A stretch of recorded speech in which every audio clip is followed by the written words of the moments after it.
Bonjour, écoutez, vous avez vu les chiffres que vous envoyez, Clémence, à travers l'invitation.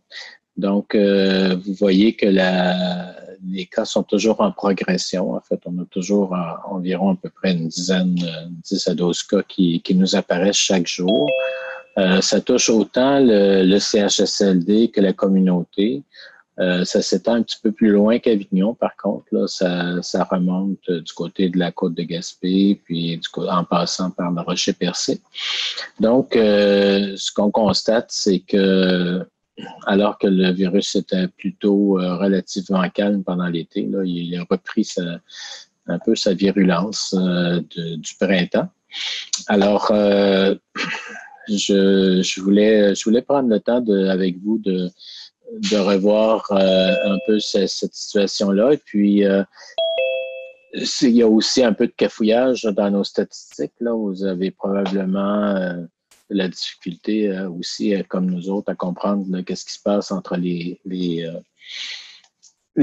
chiffres du national et nos chiffres. Alors, on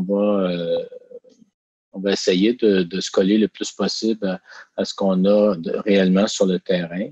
Et puis, tranquillement, cet écart-là va se corriger. Là. Il y a des ajustements au logiciel en même temps que l'épidémie augmente. Et puis, évidemment, ça cause un peu de perturbation dans les lignes.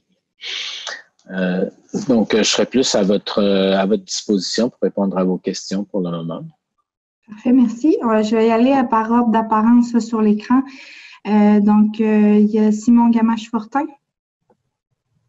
Oui, bonjour. En fait, ma question est toute simple, docteur Bonivigie. On parle quand même de 16 nouveaux cas aujourd'hui, donc dans un seul bilan. Est-ce que ces différentes éclosions ou vraiment au CHSLD de Maria, ça y compte pour beaucoup avec le bilan qu'on a aujourd'hui? Le CHSLD apporte sa part, mais pas de façon aussi significative qu'on pourrait le croire. Comme je vous disais aussi, il y a des cas qui n'avaient pas été rentrés hier qui apparaissent aujourd'hui, donc ça peut sembler assez gros. Mais comme je vous le disais, il commence à y avoir des éclosions communautaires dans d'autres MRC. Donc, c'est un peu ça qui explique la hausse des cas actuellement. Et est-ce que ça se pourrait, concernant tout ça, que peut-être que vous revoyez les couleurs des différentes MRC plus tard cette semaine ou vous gardez une fois par semaine, on change les couleurs des différents sous-secteurs de la Gaspésie? Bien, comme les couleurs nous indiquent notre niveau de confort avec notre combat dans l'épidémie, on pense pas que c'est pertinent de changer régulièrement, mais vous voyez des tendances qui font qu'à un moment donné, à la fin de la semaine, quand on fait le bilan, ben ça peut nous amener effectivement à changer les couleurs de d'autres MRC, bien sûr. Alors, mais on n'a pas l'intention de faire des changements en cours de route, là.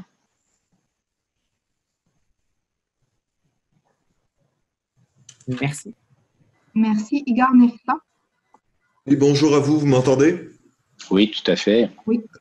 Question, donc, c'est des cas qui ont été détectés. Est-ce qu'il y a des malades à ce stade-ci?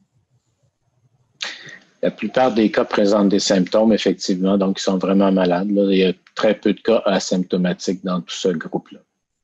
D'accord. Est-ce qu'on a une idée des groupes d'âge? Est-ce qu'il y a on sait que la COVID attaque surtout les personnes âgées. Est-ce qu'on voit une différence par rapport aux tendances, entre guillemets, habituelles?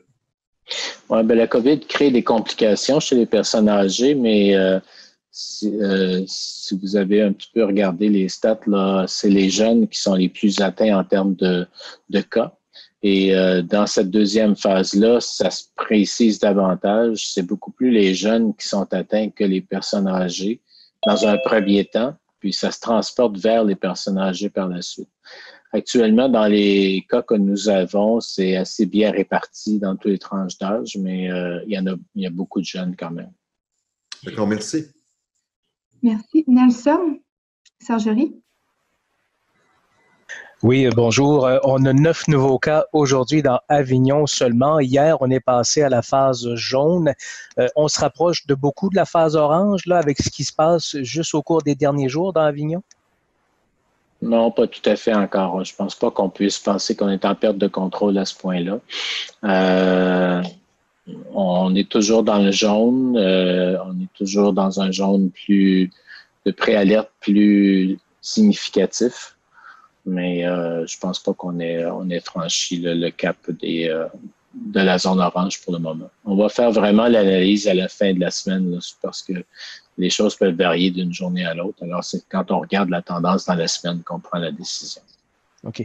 Vous parlez de transmission communautaire là, de plus en plus. Est-ce que c'est ça actuellement l'explosion des cas qu'on voit ces derniers jours? Oui, il y a une certaine contribution du CHSLD, mais c'est vraiment dans la communauté que les choses augmentent de plus en plus. Là. Okay. Est-ce qu'on est capable, là, hier je vous posais la question, mais est-ce qu'on a encore une meilleure idée aujourd'hui du pourquoi de cette situation-là? Là? Est-ce que c'est une personne, c'est un ensemble de facteurs? Ce qu'on commence à comprendre, c'est plusieurs personnes qui se sont rassemblées dans des activités de loisirs. On essaie on n'a pas encore identifié évidemment le cas index comme tel. Il y a des gens qui effectivement ont voyagé dans le Bas-Saint, pour dire quelque chose, dans le Bas-Saint-Laurent au moment où il y avait beaucoup de cas. Mais on peut pas les retracer de façon très précise. Mais on sait qu'il y a eu des activités de loisirs qui ont permis la propagation. Okay. Si on quitte Avignon, dans les autres secteurs, 4 Rocher-Percé, 2 Bonaventure, 1 Côte-de-Gaspé, ça, est-ce que ça a des liens avec Avignon ou c'est complètement séparé? C'est séparé. Il n'y a pas de lien avec Avignon. Merci. Catherine Poisson. Oui, bonjour. Vous disiez qu'on n'est pas encore proche de la zone orange dans Avignon. C'est quoi le seuil? Est-ce que c'est un nombre de cas? Est-ce qu'on a un seuil à atteindre pour dire qu'on est dans l'orange? Il y a un ensemble de facteurs. Il y a évidemment un certain nombre de cas et il y a un seuil qui est proposé de l'ordre de 60 par 100 000. Mais c'est le type de transmission, c'est notre capacité de tracer les cas ou non, et puis la capacité du système de santé de prendre soin des personnes malades. Alors, c'est en évaluant l'ensemble de ces facteurs-là que l'on prend la décision de passer d'une zone à une autre. Donc, c'est pas un seul facteur. OK, merci. Merci. Julie Drapeau. Oui, bonjour, c'est Mario à CFM. Bonjour, M. Boniviger. Dans Avignon, 9 cas, 2 au CHSLD, donc 7 nouveaux cas dans la communauté. Vous avez parlé d'activités de loisirs. On est dans un petit milieu. Ce qui circule ici, c'est que le bingo de Saint-Omer serait peut-être en cause. Le club des 50 ans et plus de l'endroit, d'ailleurs, publié un message pour dire qu'ils arrêtaient toutes leurs activités. Sans nommer personne, je sais que vous avez un devoir de confidentialité, mais est-ce que certains types d'activités de loisirs, comme le bingo ou autres, pourraient être visés par la santé publique, comme ça s'est fait au national avec le karaoké? Ça pourrait arriver, là, on n'en est pas là maintenant, mais ça pourrait effectivement arriver parce que notre but à tous, c'est de contrôler cette éclosion-là, cette épidémie-là. Alors, à partir des facteurs que l'on découvre, on regarde quelles sont les actions qu'on pourrait prendre pour la contrôler. Actuellement, toutes les activités où les gens se rassemblent et ils ne respectent pas toutes les règles, les 4 règles de base, ça donne le résultat qu'on voit là. Alors, c'est comme je l'ai déjà mentionné plusieurs fois, ce sont des règles simples mais difficiles à appliquer. Et dans des contextes, évidemment, où les émotions sont joyeuses ou tristes aussi, parce que dans les funérailles, on a des phénomènes semblables, mais les gens oublient leurs règles.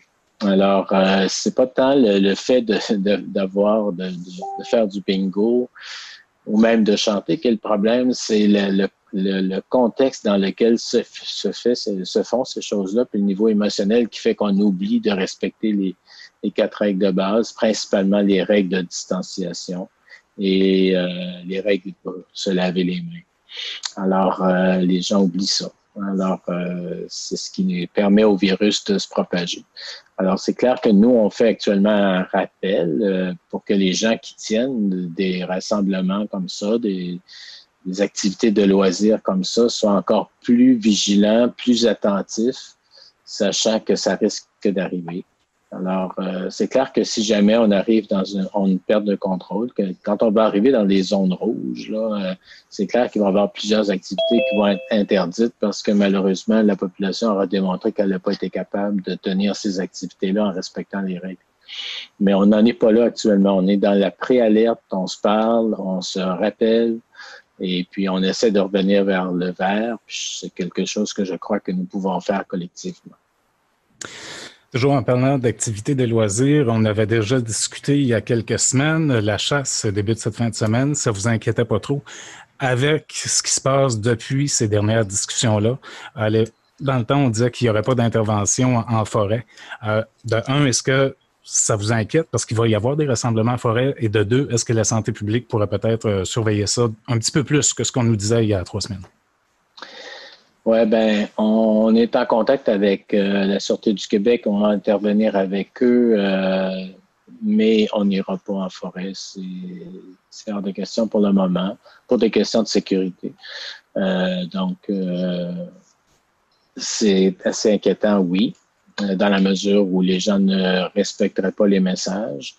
Mais en même temps, je vois pas très bien comment on peut intervenir de façon sécuritaire et efficace en forêt, surtout si les gens ont le jugement un peu altéré par l'alcool, par exemple.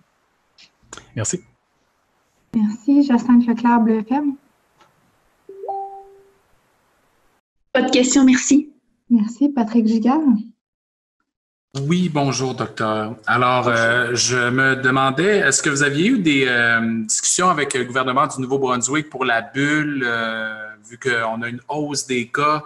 Je ne sais pas, est-ce qu'ils ont l'intention de fermer à nouveau la frontière? Est-ce que vous avez une réponse? Moi, je n'ai pas de réponse, mais je crois que les maires sont en discussion avec la sécurité civile et le Nouveau-Brunswick. Je pense que le Nouveau-Brunswick a entrepris des discussions avec le Québec, mais ça regarde plus la sécurité civile que la santé publique. On ne fait pas partie des discussions à ce niveau-là. OK. Puis, autre question. Bon, il y a augmentation des cas dans les activités de loisirs, tout ça. Est-ce qu'il y aura d'autres opérations policières? Est-ce que vous envisagez ça? Ben, dans les zones jaunes, les policiers ont le mandat de faire respecter les règles de façon plus incisive. Ils ont le mandat de donner des amendes s'ils voient des dérogations aux règles.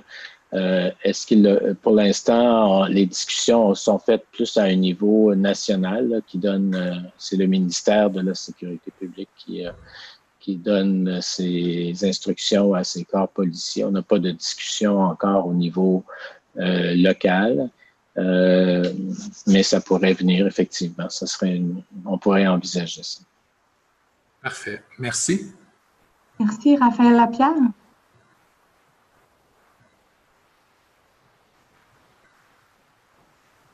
On pourra peut-être y revenir. Simon Carmichael. J'ai pas de questions. Merci. Puis, il y avait Gilles Gagné par téléphone.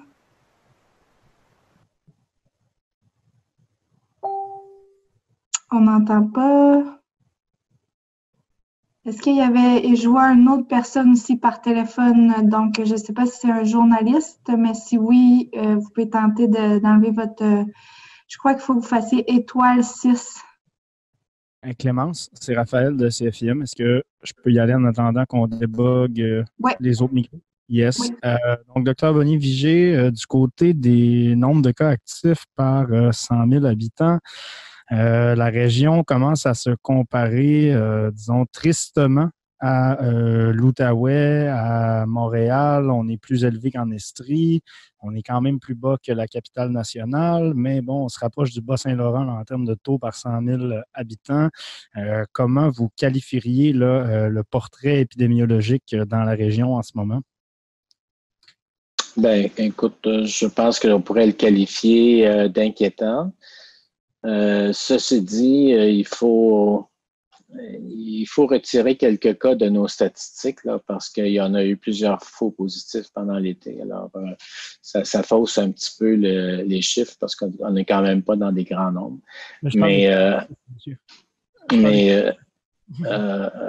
Excusez? Je parle des cas actifs. Vraiment OK. Si on parle des cas actifs, oui, tu as tout à fait raison. Mais on est similaire à d'autres régions qui sont des zones oranges, là, par exemple, en ce moment. Oui, tout à fait. Alors, oui, c'est effectivement relativement préoccupant. Puis, effectivement, vous allez voir qu'avec l'analyse qu'on va faire à la fin de la semaine de la situation, on pourra peut-être annoncer des choses différentes de ce qu'on a annoncé la semaine dernière. Merci. Merci. Je réessaye pour ceux qui sont au téléphone. Est-ce que votre micro fonctionne? Sinon, vous pouvez toujours m'envoyer vos questions par texto. Puis, j'ai vu que Nelson voulait probablement avoir une autre question. Oui, exactement. On voit qu'il y a des 4 cas aujourd'hui dans Rocher-Percé. Est-ce que ce sont 4 cas isolés ou il y a des liens entre eux? Parce qu'il y a certaines choses sur le terrain qui nous laissent croire qu'il pourrait y avoir des liens. Nous autres aussi, il y a certaines choses qui nous laissent croire qu'il y a des liens. Vous ne pouvez pas en dire un peu plus? Non, je ne peux pas aller dans le détail. On ne parle pas des cas directement, puis surtout qu'on est encore sous enquête, alors on ne peut pas aller plus loin pour le moment. Merci. Et celui de la côte de Gaspé, est-ce que ça a un lien avec le cégep? Oui. Donc, on serait à 2 cas au cégep au campus de Gaspé, là. Possiblement, il faudrait que je revérifie ça. Merci. Merci. On va y aller pour 2 dernières questions. Donc, s'il y a d'autres personnes qui ont des questions, vous pouvez vous manifester. Je crois que ça semble bien. Bien, merci à tous pour votre temps, puis surtout à Dr. Bonnier-Vigé.